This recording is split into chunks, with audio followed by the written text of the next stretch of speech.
The story begins with a television switching on inside a house at night. Fittingly, a horror movie is on display. A lady sleeping in bed wakes up due to the television's noise. She trudges downstairs to turn it off. As she walks away, the TV turns itself back on. She switches it off again. But this time, a woman appears behind her. The lights turn off as the television turns back on. She glances at the woman and tries to escape the room. Her luck doesn't support her because the door slams shut. Soon, the lights are restored. She hears a doll lying on the couch saying, "Playtime." The lights start to flicker along with all the electronic devices in the room. The helpless woman slides down the door in fear. We see the other woman sitting on the couch, holding the doll. The lights go out once the haunted woman yells for it to stop. The grotesque lady frightens her in the dark. The scene changes to present Candy Blue, an announcer at a radio station. She says that whoever doesn't want to have nightmares tonight should turn off the radio. She welcomes the listeners to Nightmare Radio, where horror stories are told.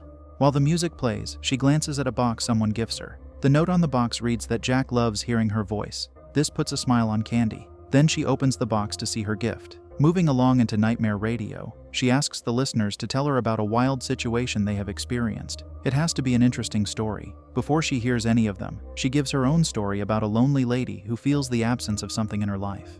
Candy's story starts with us seeing a suburban area with many houses. In one of these houses, a woman named Ellen Foley answers a ringing phone. She is a photographer, talking to someone who seems to have canceled an appointment with her. This makes Ellen cross the person's name in her notebook. Angered, she accidentally spills her drink on her laptop. The liquid pours onto the machine, causing it to stop operating. A man opens the door and looks at her without saying a word. Later, this man named James tells her she will either have to work for longer or get a new job. He does not know what else to do in their financially troublesome time. They have no savings left.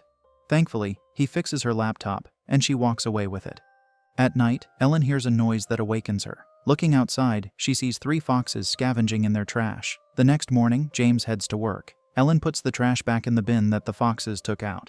Afterward, she begins to walk outside, where she snaps a photo of the houses. One of the foxes appears, and she takes its photo. It scurries, so she chases it to snap more photos of the interesting animal. James returns home during nightfall. He asks Ellen if she has forgotten about her sister. Following this, we see her sister at home with them. She advises Ellen to advertise her photography, but Ellen just stares out the window while being lost in her mind. When her sister leaves, James asks his wife, what is wrong with her? During sleeping hours, she is outside in the rain, taking photos of a fox in her backyard. Maybe it is the same one. They look at each other, and it's uncertain what Ellen is thinking. An echoing scream brings us into the morning. Ellen finally joins her husband in bed. She greets him with intimacy. Her feet are muddy. Yet what's worse is she has injuries. As they engage in the act, we hear a ghostly sound resonating a scream. At a different time, we see a fox running outside. James wakes up at night and notices that Ellen is not in bed. Hence he starts to look for her. Finding her camera, he looks through the photos she has taken. He sees many of them are of the fox. In the morning, she is lying in bed whilst James is awake. He gently puts his hand on her, telling Ellen to wake up. Once she does, he removes the blanket, prompting her to run out of the room. He chases her outside and she hops the fence. He does the same, only to witness her jump over another one. At this point, he concedes to chasing his wife. He yells out to her that she is insane. It seems like he could have spent all day searching for Ellen. Interestingly, they live in a large community, yet we never see another person there. James spots that someone has put a missing sign poster of his wife. He drives one night and something peculiar passes in front. At home, the man is at a loss regarding what he should do. Dawn brings several foxes to his house. He lies in bed, being anxious while hearing inexplicable sounds. Later, he sleeps on the couch and a noise awakens him. He goes outside to see several foxes there. They have scavenged through the trash again. One of the foxes stares at him before it emits an unnatural scream. This story has ended, says Candy. Subsequently, we see Candy Blue applying lipstick near a mirror. She goes back to her station to state that Nightmare Radio only has stories for insomniacs who wish to stay sleepless. She gets a call from an unknown person who asks her how she is doing in a creepy voice. He says his name is Jack, like Jack the Ripper. Candy writes down his name and asks if he has a story to tell. Although he does, he prefers Candy to say to the audience herself. He adds that he is spying on her right now. To test the truth of his statement, Candy asks him which eye she just blinked. Jack replies that he can't see it from his point of view. Candy recognizes his name. She says he sent her the gift. When he responds that he's pleased she appreciated it, she inquires how he could tell that she did. The answer Candy gets is that she's wearing it. Candy says he is wrong and concludes his time on the air. Afterward, we see our second story. A man watches TV of a masked maniac chasing a woman in a corridor. As soon as he catches her, the maniac stabs her with a knife. With that, the television goes static. The man hears a sound that makes him walk outside his flat to check what it is. He descends the stairwell to see exactly what he sees on TV. The maniac is there with the woman. He drops her and goes to deal with the man, but he manages to push the maniac away. He rushes back to his apartment, where his television shows him the maniac stabbing him in the corridor. He worries about seeing this before noticing blood in the area where he is stabbed on TV. Blood also exits his mouth. Switching to Candy, we learn this is a story another caller tells her. She says he is supposed to tell someone what happened to him. It doesn't count if it takes place in his dream. Later, she gets a second call from Jack, the one with the creepy voice. He says he has a story that has happened 1 month ago. The main character is a young pretty girl who has many friends and an interesting job. She visits a bar with her girlfriends from work. In there, a guy tries to buy her a drink, yet she refuses. Since he insists, she agrees. However, she chooses the most luxurious drink. The guy spends half of his salary inviting her. She tells him to wait for her as she goes to the washroom. So he stays, and the girl doesn't come back. Soon he sees her leaving the bar with her girlfriends, sharing the expensive wine he bought her. To add insult to injury, she is laughing very hard. According to Jack, the worst part is that she probably forgets about that man. Candy tells him the girl does remember, and she regrets it. She thinks the girl is likely drunk and will not do it again. Jack inquires about the potential consequences if she humiliates the wrong person. What if she is doomed without knowing it? He tells Candy not to throw him off the air a second time. Regardless of his wish, she does the complete opposite. While she smokes, we see someone walking inside the studio. The third story shows us a man with a woman in a dark building. The woman, Sarah, brings Chad into a room, saying it's the crown jewel of Wavell Hill. It was built in 1827. She says the city can't afford to keep the boilers running. They can turn them on for him to use in his movies. Chad says he likes it how it is. As they walk through the dark building, Sarah informs him it has 3 wards and enough equipment to treat hundreds of patients. Chad thinks in awe that it doesn't look that old for a building that was built almost 200 years ago. He learns from her that it has been renovated over the years. Finding a handprint on the wall, he asks what happened there. Sarah says it's nothing he didn't show in his movies. He begins to record himself on his phone. He mentions that he's in one of the creepiest places he's encountered in a long time. It is the Wavell Hill Sanitarium in West Virginia. While Chad records the place, he says it became famous for its atrocious experiments on patients between 1925 and 1928. The most popular case involves a woman named Mary Weaver. It is said her ghost roams the corridors, searching for something. He points the phone at Sarah, jokingly saying, "There she is."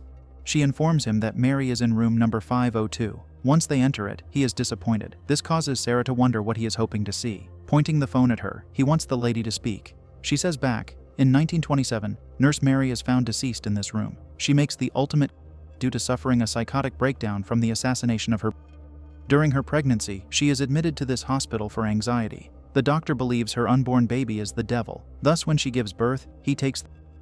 Mary loses her mind and is locked in this room. It is said that she begged to have her child back. One night, she manages to break a window. The poor woman resorts to using a shard of it to remove herself from this sorrowful life. Chad compliments Sarah for how well she delivered her explanation. As they leave the room, we see a hand emerging from the wall and a face appearing from the window. Chad snaps a photo of a wheelchair in the hallway for its creepiness. Sarah looks at it and hears her name whispered. Upon them entering a room, he asks her if this is where the doctor takes the life. She thinks it can be, for it's the only place in the sanitarium where one could give birth. She also says her father used to bring her here a lot during her youth. She is the sole person who did not go into medicine in her dad's family line. This makes Chad ask if her great-grandfather was at this hospital when the incidents with Mary happened. She guesses he was there, but she never gives it much thought. Then she finds a photo on the floor that has her great-grandfather. Chad remarks he is the single doctor in all the photos. Since Sarah says he is, Chad reasons he was the doctor who took the life of Mary's. At this moment of revelation, they hear a ghastly scream. They begin to run away, but Chad trips and falls. He yells who is there. A ghost whispers the words, "My baby," before materializing near him. Sarah is alone, trying to escape the building. Once she reaches a locked door, she yells what is wanted from her. She turns around to find a doll on the floor. The ghost appears near her, touching Sarah. She whispers to Sarah to give her back her baby. However, Sarah continues to run until she finds a lifeless Chad. Seeing the ghost of Mary, she keeps running in fear. She gets inside a room and opens the window to look halfway out of it. Alas, Mary cannot be escaped from. She yells this time to Sarah to give her back her baby. She finishes Sarah by slamming the window on her, severing her body in two. The top half of it falls out the window. Back to Candy, she tells the caller of this story that she doesn't believe it. The ending sounds like nonsense to her. She therefore concludes the call, and the next call is from Jack. He says that she owes him something. Annoyed with him, she asks the persistent caller if he thinks he can frighten her, because she isn't scared. She guesses he still lives with his mom. Jack says he's going to get her, to which she rudely replies for him to be quiet. She threatens to ruin his life if he calls her again. The lady cries saying this. She turns on the music and smokes while continuing to cry. Soon she gets another call. Despite there being no talking, Candy knows the person is Jack. She says she's calling the police. He is the one to finish the call this time. Suddenly, a man knocks on the studio's window, holding a bottle of wine. He also holds a small axe. This is Candy's signal to run out of there. She hides in the washroom as Jack walks close by, calling out to her. He drinks some of the wine. Once he stands behind the washroom door, he wants to tell her a story about women who go out at night.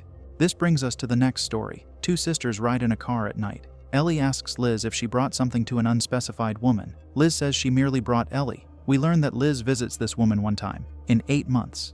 She is possibly their mother, who Liz claims does not even try to pretend anymore. Ever since Ellie left, there have been photos of her everywhere. There isn't one photo of Liz. She says she can't handle the woman without Ellie. They stop at a store and Liz repeats her mom's last words, which are that Liz is useless. Ellie tells her sister she has never been useless. She tries to enter the store, but its door is locked. To make matters much worse, a car arrives very close to her. A man exits it. Liz sees there is an injured lady in the back seat. The stranger rushes Ellie into his car whilst Liz stealthily hides in hers. She loudly tries talking to the police on her phone, allowing the man to hear this. Afterward, she drives out of there, leaving her sister behind. She talks to the police as she drives, telling the operator her situation. We see the stranger chasing her in his car in a secluded woodland. Liz eventually loses him, so she stops driving. She gets out of the car and hears a scary sound. Getting back in, she looks at a wrapped present near the passenger seat. She imagines seeing her sister there. As she keeps driving, she stops again due to spotting something peculiar in the woods. Liz approaches it to see that it's the car Ellie was taken into. Its driver has crashed into a tree and is lying deceased on the hood of the car. Liz opens the door to the back seat to see an injured Ellie. In addition to the other lady, there is a crying baby on her, possibly a newborn. This horrific sight brings Liz to her knees. Returning to the main story, Jack tells Candy that looks can be deceiving. She should be careful how she judges people, for she can be mistaken and things can turn bad. With that said, he begins to attack the door, separating them with his axe. He creates an opening that allows him to look through to see Candy. The maniac says ever since that night in the bar, he can't stop thinking about her. He has to have her. Hence he gives the frightened lady two options. The first one is for her to open the door so he can have her. He will spare her life and leave. In the second option, Jack will break the door before taking Candy's life. He asks what option she will choose. She unlocks the door for him to open it. Candy tells him to do this fast and go away. When he enters the bathroom, we get the last short story. We see the inside of a home. A person's arm is getting injected with a syringe. The person who makes the injection is a young guy named Lucas. Then he puts an unknown, gross substance into a jar. The jar gets placed inside the refrigerator. He slightly opens the curtain to look outside, and the other person in the room sounds hurt by the sunlight. Elsewhere, a man is creating the gross material we see at the house. Lucas is also there, telling the man, his father, they have to start taking on more than one at a time. He tries to say something else, but his dad gets angry. He pushes his son, and the boy says his mother is getting worse. While Lucas is outside with the sheep, a woman stops by in her car with her son, asking if this is a certain place. Lucas responds in addition to the fact that it's still open. Thus he goes back to his father to inform him they have company. However, the man orders him to send them back because it's late. The boy tries to say something to retaliate against this, only to get struck. In the next scene, he is in another place with the guests. He does not obey his dad's command, for he asks them if they have any questions. The woman asks if they can have some wine, and Lucas pours a glass. He says it's on the house for the last customers of the day, which they are lucky to be. Once he pours the glass, the son instantly takes it. His mother makes a toast to him, saying it is for him to be a doctor in the future. Lucas gives his congratulations before he says he could give them a quick tour of their barrel cave. Therefore, we see them near it. Lucas opens the floor door for them to descend into the cave. Down there, he tells the woman to smell the wine from the barrel. As she does, Lucas is about to stab her son from behind, yet the mom sees this and is fast to react. She moves him out of harm's way for Lucas to stab her instead. Her son breaks a bottle over Lucas's head. He attacks him some more, but soon his fist flies into a cork opener that Lucas holds. It impales the man's hand. He manages to run away to his mother's car. It seems like he either can't get it to start, or the keys aren't there. Seeing Lucas nearby, he runs out into the night. Lucas searches for him until he observes his father striking something on the ground. The man asks his son if he wants to do this and orders him to approach. Lucas sees that his dad is striking the future doctor, who now never will be. Later, we watch the man feeding his sick wife. She has a hard time eating the food he has prepared. The food Lucas is feeding her is none other than organs. The other thing that is most likely is her being a vampire. We should recall the sunlight being a problem for her. Then we see Lucas at the workplace, tossing more organs into the machine to compress them into liquid form. After this story, we return to Candy. She walks out of the bathroom, covered in blood, and sits back in her studio. Our attention is brought to Jack, lying deceased in the bathtub. The main heroine has dealt with him. She tells her listeners this is Nightmare Radio, where horror stories never end. This marks the film's end.